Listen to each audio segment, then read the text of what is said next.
बिस्मिल्लाहिर्रहमानिर्रहीम, अस्सलाम वालेकुम, वेलकम टू माय चैनल।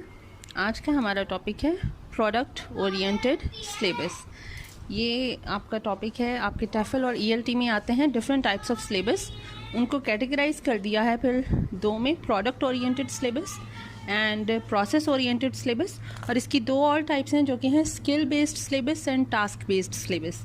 ठीक है तो आज हम करेंगे product oriented syllabus. Product oriented syllabus आपको इसके नाम से पता चल जाना चाहिए that it emphasises on the product. What is the product that will get after a certain procedure और आफ्टर अ सर्टन मेथड। ठीक है कि हम कुछ भी जब कोई काम करते हैं, when we make something, when we do a certain type of procedure to make something and the end result is a product. So just like that we focus on the product is our goal in language teaching. In language teaching our product is our goal, why we are learning to speak English. We want to speak English, that's why we are learning. So our end result is our communicative competence, our ability to communicate in English.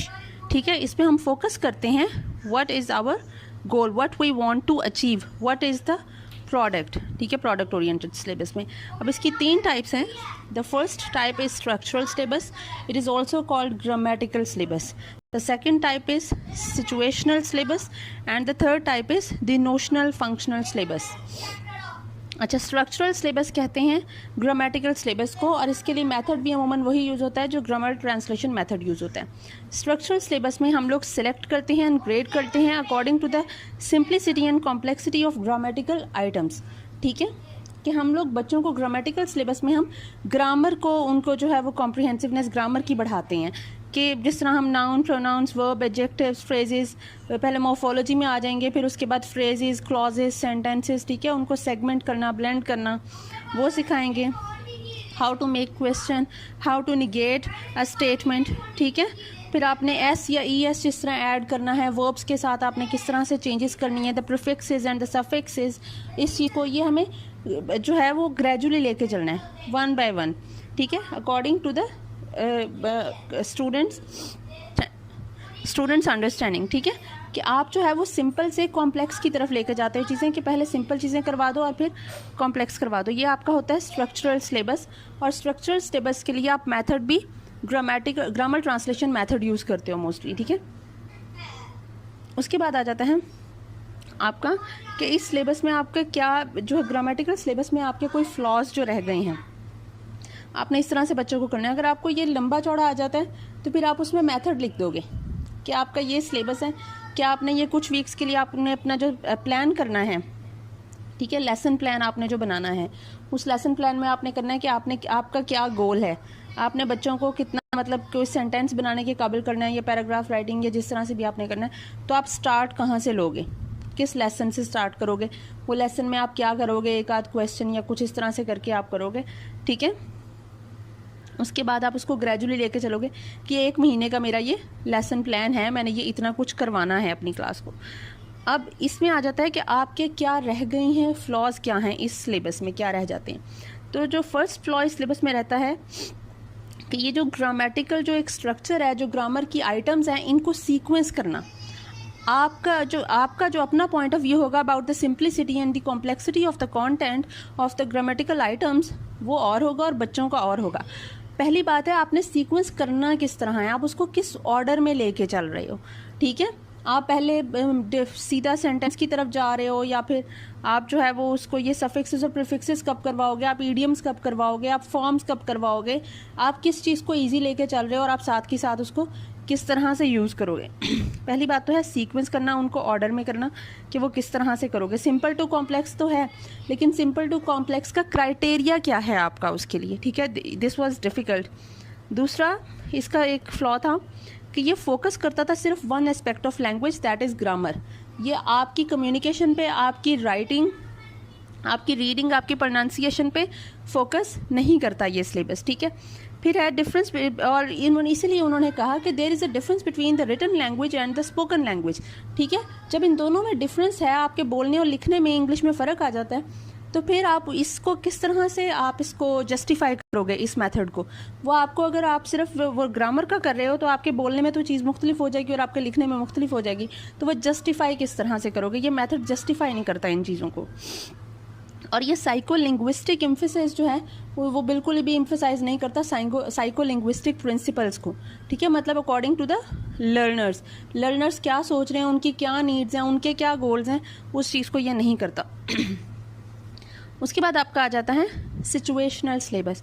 Situational syllabus क्या होता है? Situational syllabus वो होता है जो आपका जो need analysis है, आपकी जो सिचुएशन है और आपकी जो नीड्स हैं उसके अकॉर्डिंगली आपका एक जो सिलेबस है, आपका जो कंटेंट है उसको बनाया जाता है, उसको कैटेगराइज किया जाता है, ठीक है, कि वो क्या है, सिचुएशन क्या है और उसके हिसाब से आपने क्या बोलना है। ये करता है focus how, when and where to speak, how to speak, when to speak and where to speak. इन 3 चीज़ों पे ये बहुत ज़्यादा फोकस करता है सिचुएशनल सिलेबस। जैसे आपको रिक्वेस्ट, आपका जो डायरेक्ट मेथड है वो आप उसको लेके चलें अगर आप, तो आप उसके हिसाब से इसका लेसन प्लान बनाना आसान हो जाएगा कि आप रिक्वेस्ट कर रहे हैं या ऑर्डर कर रहे हैं या कोई चीज़ को रिफ्यूज़ कर रहे हैं या फिर आप क्वेश्चन कर रहे हैं, आप इंट्रोड्यूस करवा रहे हैं, आप ग्रीट कर रहे हैं, आप मोर्न कर रहे हैं, ठीक है। हर चीज़ का डिफरेंट किस्म की जो है वो सेंटेंस स्ट्रक्चर हो जाता है हर चीज़ का, ठीक है। उसके हिसाब से आपकी इंटोनेशन चेंज होती है, आपकी आवाज़ की जो पिच है, आप किस तरह से आपका लहजा बोलना वगैरह वो आपका उस पे होता है, ठीक है। तो इसमें जो है वो list of situations of everyday life are included, ठीक है। एक लिस्ट बनाई जाती है एवरीडे सिचुएशंस के, उसके हिसाब से तैयार करवाया जाता है कि ये सिचुएशंस हो सकती हैं। जिस तरह आप ये देख लें कि आपने शॉपिंग पे जाना है तो आपने शॉपकीपर से किस तरह से बात करनी, सेल्स पर्सन से। आप कहीं पे जॉब करना चाह रहे हो तो आप इंटरव्यू में अपने इंटरव्यू से क्या बात करोगे, ठीक है। अगर आपने जो है वो कोई, आप अपने एम्प्लॉयर से किस तरह से बात करोगे या आप अपने मेड से या सर्वेंट से किस तरह से बात करोगे, if you are the employer. तो ये सारी चीज़ें जो हैं, तो ये सारी चीज़ें आपकी होंगी जो आपको सिचुएशनल सिलेबस में की जाएंगी। अब इसमें जो अच्छी बात थी, इन्होंने स्ट्रक्चरल सिलेबस के इस फ्लॉ को इन्होंने ओवरकम किया। सिचुएशनल सिलेबस में, स्ट्रक्चरल सिलेबस में था कि ये लर्नर सेंटर्ड नहीं था, लर्नर की नीड्स को नहीं देखा जाता था, लर्नर की रिक्वायरमेंट को नहीं देखा जाता था। सिचुएशनल सिलेबस में वो देखा गया, लर्नर्स की नीड एनालिसिस किया जाता है, उसका बताया जाता है, पता लगाया जाता है कि उसकी क्या रिक्वायरमेंट है, वो क्या सीखना चाह रहा है, क्यों सीखना चाह रहा है, ठीक है। तो ये फोकस करता है उस पर, ये लर्नर सेंटर्ड है। अब इसका फ्लॉ क्या बचा फिर? अब इसका फ्लॉ आया हमारे पास ये कि all situations can not be covered in a course, ठीक है। सिचुएशन इट इज़ लाइफ, और लाइफ में कुछ भी हो सकता है, कोई situation out of the syllabus भी आ सकती है आपके, ठीक है। उसमें स्टूडेंट्स को बोलना, वो उतनी वोकेबुलरी कवर करना, ठीक है, उस हिसाब से सेंटेंस स्ट्रक्चर बनाना, तो वो it might be difficult for the students to handle the situation, ठीक है। अगर वो आउट ऑफ द सिलेबस आ जाती है, ये वो अनएक्सपेक्टेड एक सडन एक चीज़ हो जाती है, ठीक है। तो ये था तीसरा हमारे पास सिलेबस है, द नोशनल फंक्शनल सिलेबस। इसमें क्या किया जाता है, इसमें वो जो सिचुएशनल सिलेबस में कुछ जो नीड जो है वो नहीं पूरी हो रही थी, जो स्टूडेंट को नहीं देखा जाता था, तो उसकी कम्युनिकेटिव कॉम्पिटेंस को नोशनल फंक्शनल में उस सारी चीज़ों को पूरा किया गया। इसमें स्टूडेंट्स की रिक्वायरमेंट्स देखी गई, ठीक है। What are the notions and what is the function. Function हम कहेंगे, function is used, what is the communicative purpose of which the students are speaking, ठीक है। हमारा मकसद क्या है बोलने का, दैट इज़ फंक्शन। फंक्शन है कि what is the purpose of speaking English language, and the notion is the conceptual meaning of that word of the और द यूज़ ऑफ लैंग्वेज। क्या आपके किस चीज़ के बारे में आप बात करें, कोई लॉजिकल रिलेशनशिप या आपके ऑब्जेक्ट्स एंटिटीज़, आप किस चीज़ के बारे में बात करें, ठीक है। The function is the purpose and the notions are the conceptual meanings, जो आप वर्ड या वोकेबलरी यूज़ करोगे उसकी, ठीक है। स्टूडेंट्स की रिक्वायरमेंट्स के हिसाब से उनको तैयार किया जाता है। अब आपने ये किया हुआ है कम्युनिकेटिव कॉम्पिटेंस, आपका जो एक मेथड था, अप्रोच है आपकी लैंग्वेज टीचिंग की, वो कम्युनिकेटिव कॉम्पिटेंस जो है वो उसमें ये नोशनल फंक्शनल सिलेबस आप देख लें तो ये उसके अकॉर्डिंगली होगा, ठीक है। ये आपको टोटली आपको उस हिसाब से तैयार करवाएगा। आपको डिफरेंट चीज़ें जो हैं वो तैयार करवाई जाती हैं, आपको बुलाया जाता है, ड्रिलिंग करवाई जाती है, आपको सिचुएशंस के हिसाब से तैयारी करवाई जाती है। बच्चों का जो एक मकसद होता है वो कोर्स करने का, उसको जान के उसके हिसाब से उसकी प्रेपरेशन करवाई जाती है। ठीक है, जिस तरह हम आइल्स वगैरह करते हैं, आप देख लें कि वो कॉन्सेप्ट आपकी कम्युनिकेटिव कॉम्पिटेंस, आपको ना ग्रामर के रट्टे लगवाए गए एक स्टेज पे। इसमें एक चीज़ ये होनी ज़रूरी है नोशनल फंक्शनल के लिए कि बच्चे जो हैं वो एक ही एज के हों, एक ग्रुप जो है वो एक ही तरह का हो। ये ना हो कि कोई बच्चा बहुत छोटा है और कोई बड़ा है, हर एक की जो कैपेबिलिटीज़ हैं वो डिफरेंट होंगी। ठीक है, तो आप ये देखो कि जो ग्रुप है आपका वो थोड़ा सा ऐसा हो कि वो एक ही तरह के लोग हों। ठीक है, तो इसमें जो है वो ये नोशनल फंक्शनल सिलेबस जो है वो किस हिसाब से ज़रा ज़्यादा अच्छा रहा, because it is realistic in learning task. ये रियलिस्टिक था, ज़रा प्रैक्टिकल अप्रोच थी। ठीक है, the teaching of everyday real life real world language.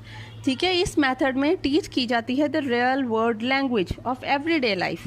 ठीक है, फिर ये एम्फेसिस करता है द रिसेप्टिव एक्टिविटीज़ पे, emphasis on the receptive activities. Receptive activities क्या होती हैं? आपकी लिसनिंग और रीडिंग दोनों पे इसने एम्फेसिस किया। इसने आपकी प्रोनाउंसिएशन पे भी एम्फेसाइज किया। ठीक है, दूसरा है flexible courses can be used in this method. आप नोशनल फंक्शनल को लेकर चल सकते हो कि आप थोड़ा सा ग्रामेटिकल डाल लो, थोड़ा सा सिचुएशनल डाल लो, थोड़ा सा आप टॉपिकल, थोड़ा सा कल्चरल, आप हर एलिमेंट थोड़ा करके इसमें एक हाइब्रिड सा बना सकते हो, एक मिक्सचर बना सकते हो। और इस नोशनल फंक्शनल सिलेबस में आप सारे जो मेथड्स हैं उसको अडॉप्ट कर सकते हो क्योंकि आपको स्टूडेंट्स की कन्वीनियंस देखनी है कि स्टूडेंट किस तरह से कन्वीनियंट होगा, उसके लिए क्या इजी होगा ज़्यादा। ठीक है, अब इसमें जो एक फ्लॉ रह जाता है, इसके फ्लॉ सिर्फ ये है नोशनल फंक्शनल सिलेबस का कि selection of the content is difficult, कि आप किस क्राइटेरिया के थ्रू सेलेक्ट करोगे। ठीक है, the grading and sequence of the content is also difficult. उनको ग्रेड करना फिर आपने अपने हिसाब से करना है, अपने स्टूडेंट्स के हिसाब से करना है। आपने वो जो कंटेंट है आप जो करवाना चाह रहे हो, आप उसको किस तरह से कैटेगराइज करोगे, किस तरह से डिवाइड करोगे, आप पहले क्या करवाओगे, उसको आप सीक्वेंस देना, दैट इज़ डिफ़िकल्ट। बस ये एक प्रॉब्लम है इसकी, selection, grading and sequence of the content is difficult for notional functional syllabus. तो ये आपका प्रोडक्ट ओरिएंटेड सिलेबस था। आई होप आपको समझ आ गई होगी। Thank you so much.